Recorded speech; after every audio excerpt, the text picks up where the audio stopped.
Bien, muy buenos días. En otra transmisión en vivo de Rafaela Noticias, bueno, en este caso en la visita en nuestros estudios, es un orgullo tener a una senadora nacional.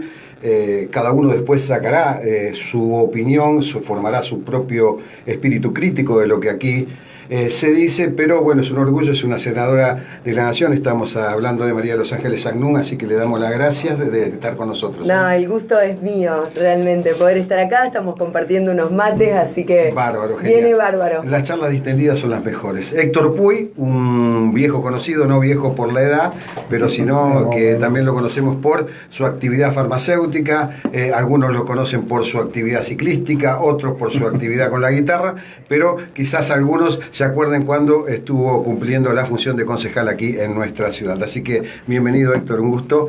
Y en nuestros inicios también lo tuvimos como columnista de Rafaela Noticias, así que un gusto que estés aquí. Muchas gracias por recibirnos y feliz de estar acompañando a la senadora. Otra vez al ruedo. Va a hablar la senadora, pero no puedo dejar de preguntarte otra vez. La verdad que se dio una situación muy linda a partir de la idea de convocar un montón de distintas facciones del peronismo que estaban dispersas, en el marco de la ciudad, y bueno, nos dimos el ejercicio de hablar con cada uno de ellos como para formar un frente y generar una verdadera alternativa, otra opción dentro del peronismo, dentro de la ciudad, tratando de darle, digamos, a nuestros militantes un espacio donde poder expresarse. Creemos que se ha cerrado demasiado quienes tenían la posibilidad de conducirnos, se han cometido algunos errores metodológicos y bueno, estamos dispuestos a poner toda nuestra capacidad de trabajo y nuestra voluntad de diálogo para generar esto precisamente, una opción, una alternativa dentro del peronismo, por supuesto. Senadora, seguramente uno si tendría que preguntar como para romper el hielo, seguramente ya lo habrá contestado también distintos medios, bueno, recorriendo la región y todas esas preguntas, pero yo quiero entrar a profundizar, quiero aprovecharla en esta entrevista porque hace 2 días nada más se conmemoró el Día de la Lealtad, ustedes como justicialistas, como peronistas, y uno miraba el panorama nacional, ¿no? Un Macri que no encuentra un rumbo económico, está a la vista, no lo decimos nosotros, hasta los economistas ortodoxos lo dicen, una nación que está enojada con el gobierno de Macri, un gremialismo dividido y un peronismo dividido. ¿Con qué panoramas nos encontramos a nivel nacional? Y sabemos que todas ya están mirando el 2019, ¿no? Bueno, es el gran desafío, me parece, de todo el arco opositor que excede al peronismo, ¿no? El arco opositor tiene una contradicción de primer orden, que es la de trabajar fuertemente en la construcción de un gran proyecto hacia el 2019 que pueda enfrentar en las urnas al actual gobierno.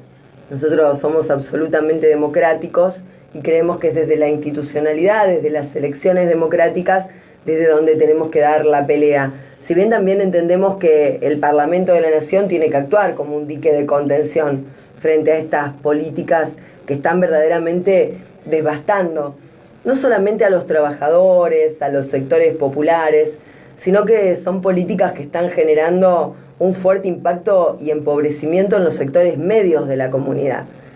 Y lo cierto es que también el sector productivo, aquellos empresarios, pequeños y medianos industriales, pequeños y medianos comerciantes que han apostado al país, que no se llevaron la plata a través de una offshore afuera, sino que realmente apostaron a poder generar empleo, a poder reproducir una situación de arraigo en sus comunidades, se encuentran en una situación de mucha complejidad frente al modelo económico que optó oportunamente a partir del 10 de diciembre de 2015 por una apertura indiscriminada de las importaciones, que optó justamente por una enorme devaluación que transfirió grandes recursos desde los sectores populares y medios a los sectores más concentrados de la economía, de un modelo económico que no pone su mirada en el mercado interno, en el salario, en el empleo, en el trabajo, sino que realmente han puesto la mira en beneficiar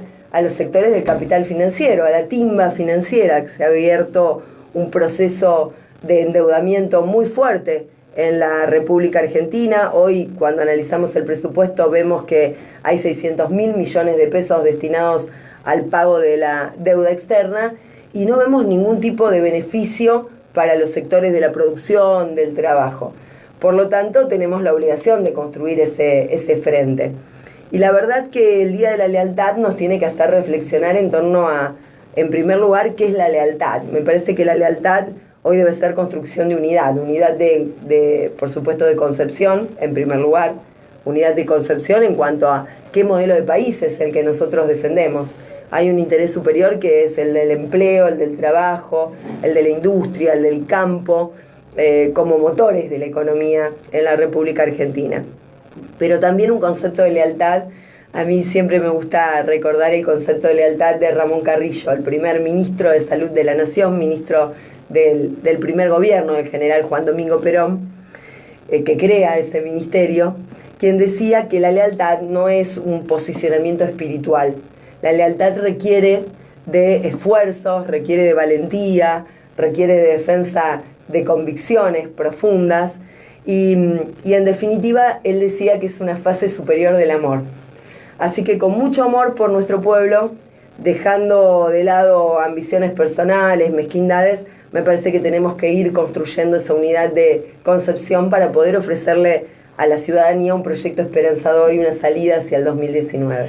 ¿Cómo se hace construir ese proyecto esperanzador? Porque hay un dato objetivo también. El kirchnerismo, y por carácter transitivo también el peronismo puede leerse, hoy no tiene o no goza de la mejor confianza en la gente después de haber perdido una batalla cultural muy fuerte con los medios hegemónicos, eso no se puede negar, pero también es objetivo que hay mucha gente que está procesada o por lo menos sospechada de corrupción. ¿Cómo se hace generar de nuevo esa confianza con el peronismo, ¿no? Teniendo en cuenta que uno ya lo conoce el peronismo, los que estaban ahora se quieren diferenciar, hay otros que quieren seguir quedándose y dar esta batalla cultural, y en una ciudad del interior, pero que es importante porque es una de las zonas de la cuenca lechera donde también su gente tiene un pensamiento no progresista, sino más liberal, más conservador. ¿Cómo se hace reconstruir esa confianza? Bueno, es parte del desafío. Me parece que en primer lugar hay que tener una actitud de escucha, de humildad y de respeto a quienes no piensan como nosotros, pero también plantear que existe una persecución jurídica utilizando el brazo del Poder Judicial como el ejecutor de la persecución a adversarios políticos. Esto que se ha dado en llamar desde el punto de vista internacional el lawfare o guerra jurídica, no se aplica solo en la Argentina, se aplica en la región, se aplica en el mundo. Hace muy poco tiempo, ustedes recordarán cuando en el Parlamento británico los parlamentarios hacían consultas al CEO de Analítica, quien reconocía que había llevado adelante en la República Argentina una campaña antikirchnerista. Bueno, esta campaña tiene dos caras de una misma moneda. Por un lado, la guerra jurídica, la utilización de la justicia, y por el otro lado, otra cara que no hay que dejar de manifestarla, que es justamente la guerra del periodismo, la guerra que lleva adelante el periodismo, que fue admitida por actores de los medios de comunicación hegemónicos muy importantes. Bueno, esto se desarma y se desanda construyendo diálogo, sin ser excluyentes, sin ser sectarios. Me parece que debemos reconciliarnos con los sectores de la producción, con los sectores del trabajo. Claramente la cuenca lechera en la provincia de Santa Fe, concretamente esta zona, lo que está ocurriendo aquí en toda la región, demuestra que tenemos que dialogar con este sector productivo. De hecho, yo soy autora de la ley de lechería. Yo presenté un proyecto de ley justamente para defender a los pequeños y medianos tamberos. ¿Por qué? Porque yo también procedo de una ciudad pequeña del interior de la provincia, del sur provincial, de la ciudad de Firmat. Conozco con profundidad la cuestión agraria. Me parece que obviamente se han cometido errores, no hemos hecho todo bien durante nuestros 12 años. La primera cuestión que debemos plantear es la segmentación. No podemos tratar iguales a quienes no son iguales. El pequeño y el mediano productor no es igual a los grandes productores. las extensiones en la propia provincia de Santa Fe de explotación agropecuaria, ganadera, no son iguales que las de la provincia de Buenos Aires. Tenemos otras características históricas, sociológicas, de conformación. De hecho, me parece que la expresión del sistema cooperativo en la provincia de Santa Fe es una expresión muy importante que demuestra otra forma de llevar adelante fundamentalmente el arraigo de los pueblos del interior. Tenemos 363 distritos en la provincia de Santa Fe, no tenemos las mismas particularidades que otras provincias. Aquí nomás tenemos una colonia, la primer colonia agrícola, Esperanza, de nuestra provincia.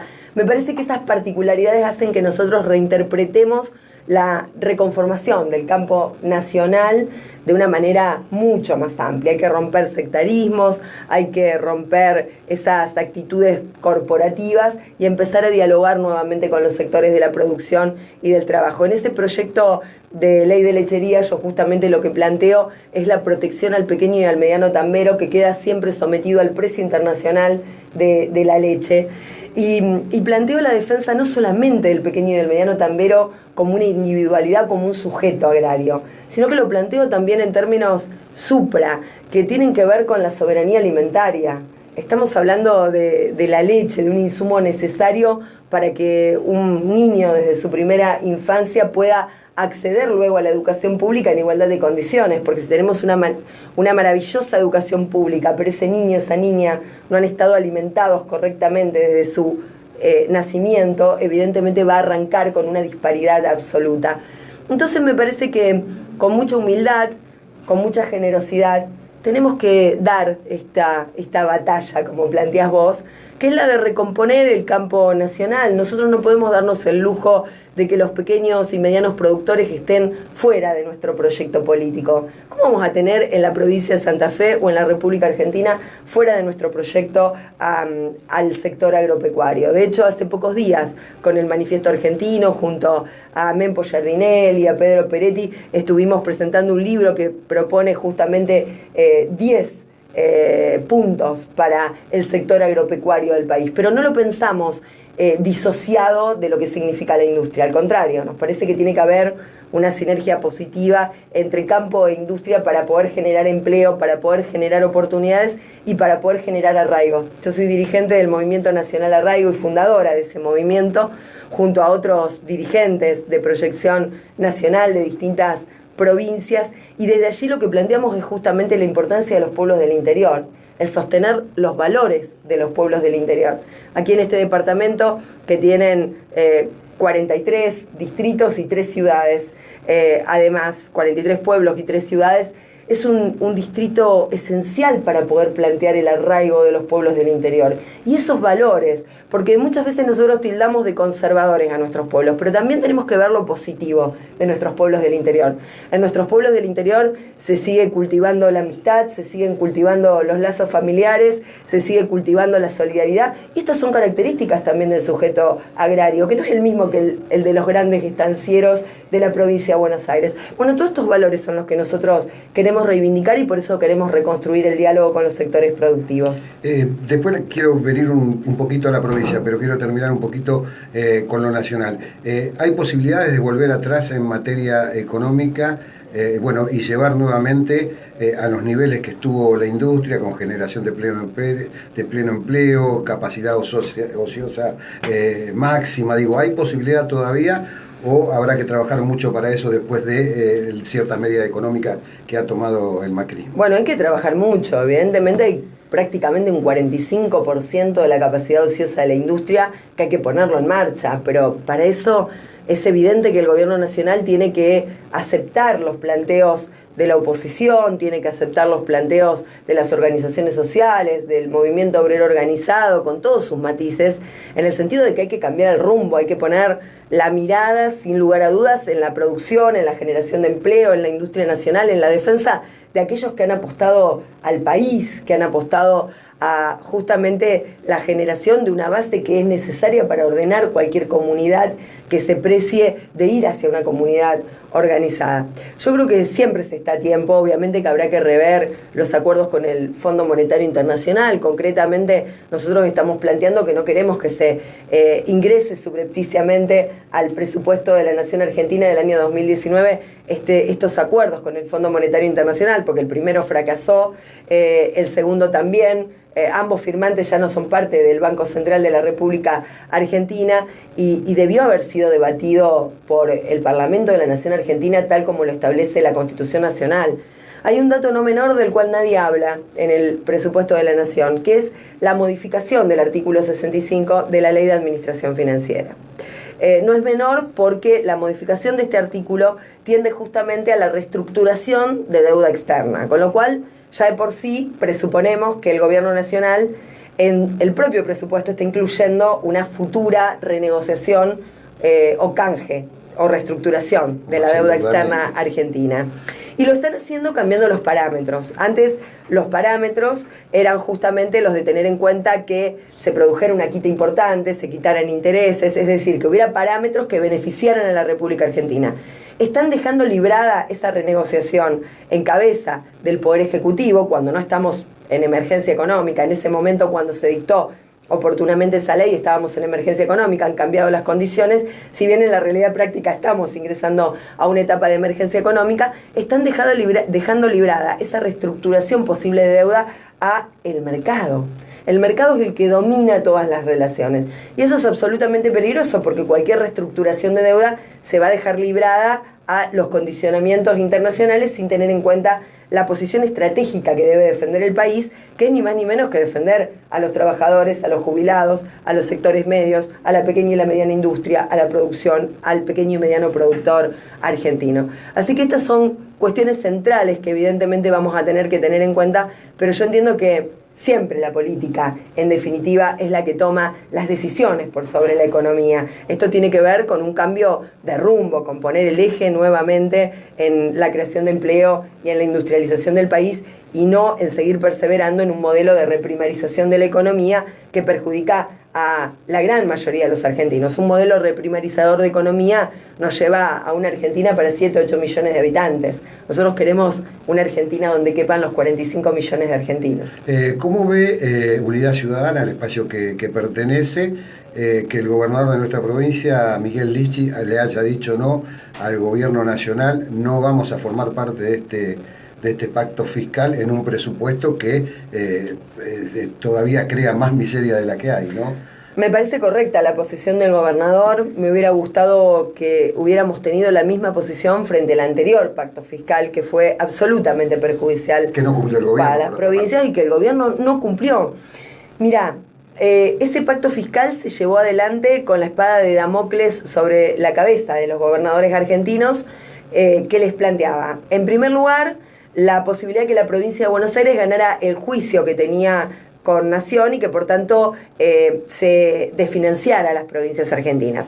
Y una segunda cuestión dentro de esta gran espada de Damocles, que era quitar el Fondo Federal Solidario o Fondo Sojero. Hubo solamente 2 provincias que se negaron a suscribirlo, la provincia de La Pampa y la provincia de San Luis.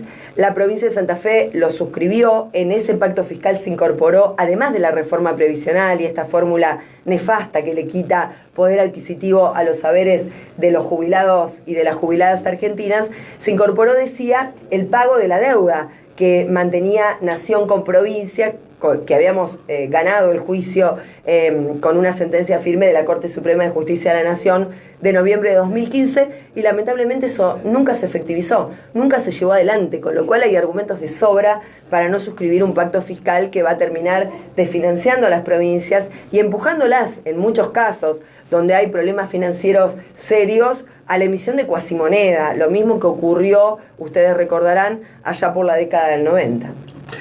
Sangún, ¿qué panorama ve en la provincia de Santa Fe, teniendo en cuenta que ya tenemos un Omar Perotti lanzado para la gobernación? Empieza a jugar en el terreno María Eugenia Bielsa, Marcos Clerchi por otro lado, que busca también ir a una interna en el justicialismo local, y en algún momento también se nombró a usted como posible participación para candidata a gobernadora.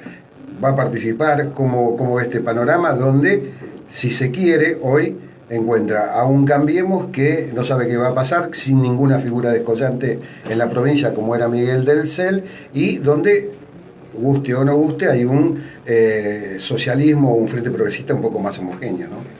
Bueno, me parece que lo primero que hay que plantear es que Unidad Ciudadana es una expresión dentro del peronismo. De ninguna manera constituye un partido independiente, aislado de lo que significa el peronismo. Sí, por supuesto, expresa no solo al peronismo, porque expresa a otros sectores aliados que no provienen del peronismo, pero que sí han acompañado los 12 años de gobierno de Néstor y de Cristina. Me parece que en este sentido la provincia de Santa Fe ha sido ejemplo. En el año 2017 hemos participado de la PASO y es la misma instancia que debemos tener hacia el año próximo si realmente aspiramos y tenemos la vocación sincera de gobernar la provincia de Santa Fe, no solo en clave santafesina, en clave nacional, porque esta situación por la cual está atravesando la provincia de Santa Fe, el despojo que se ha generado con la quita del Fondo Federal Solidario, que fuera oportunamente sancionado por Cristina Fernández de Kirchner para activar el empleo en el año 2009, cuando estaba verdaderamente en crisis el empleo a nivel internacional, pero también para que llegara automáticamente a cada comuna y a cada municipio fondos no para gastos corrientes, sino para infraestructura edilicia, sanitaria, etcétera.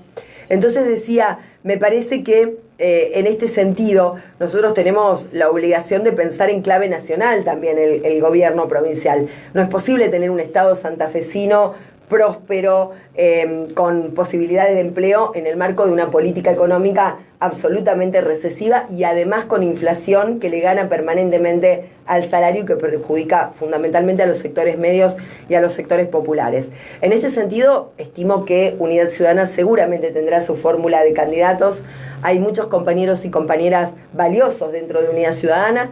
Definiremos seguramente cuál será la candidatura que representa Unidad Ciudadana de cara a las PASO del año que viene, y por supuesto que mi nombre y el proyecto político que representa también a muchísimos compañeros y compañeras a lo largo de la provincia va a estar a disposición del proyecto de Unidad Ciudadana para Santa Fe. ¿A nivel local también van a estar en todos los frentes? Es decir, con un intendente, candidato a intendente, candidato a concejales, senadores. Bueno, eso lo definirá en su caso la política local. Nosotros no vamos a interferir en los procesos de unidad que generen cada uno de los compañeros en sus distritos, analizarán su coyuntura. No todas las localidades ni todos los distritos son iguales, pero nosotros aspiramos a que el campo nacional pueda tener una expresión en cada uno de los distritos de la provincia de Santa Fe para todas las categorías de candidatos. Esta es una forma de hacer mucho más homogéneo nuestro proyecto político, un proyecto político que no es solo nacional, que no es solo provincial, sino que nace desde el pie, expresándose desde cada uno de los distritos de nuestra provincia. La última pregunta, me quedaría charlando horas, ¿no? Porque hay muchas cosas para preguntar y en el camino para ir desarrollando y desmenuzando, pero quiero una pregunta económica. Ya hay algunos economistas que no sé si ya están haciendo lobby o qué, dice que en noviembre el salario del trabajador empieza a recuperarse. Y a mí rápidamente se me venía en la cabeza, a ver, pusieron precios a $1 a 44 pesos. El dólar bajó a 38 y los precios no bajaron. A no ser que haya una deflación, ¿cómo se recupera el salario del trabajador? A no ser que haya una paritaria acorde de más de un 50%, que es imposible. ¿Cómo cree que se puede recuperar el salario del trabajador? Bueno, la verdad es que cuando uno escucha a algunos economistas que plantean eso, no hace más que pensar que son verdaderamente lobistas de, ni siquiera del gobierno, de ciertos sectores concentrados de la economía que son los formadores de precio, de los que nadie habla.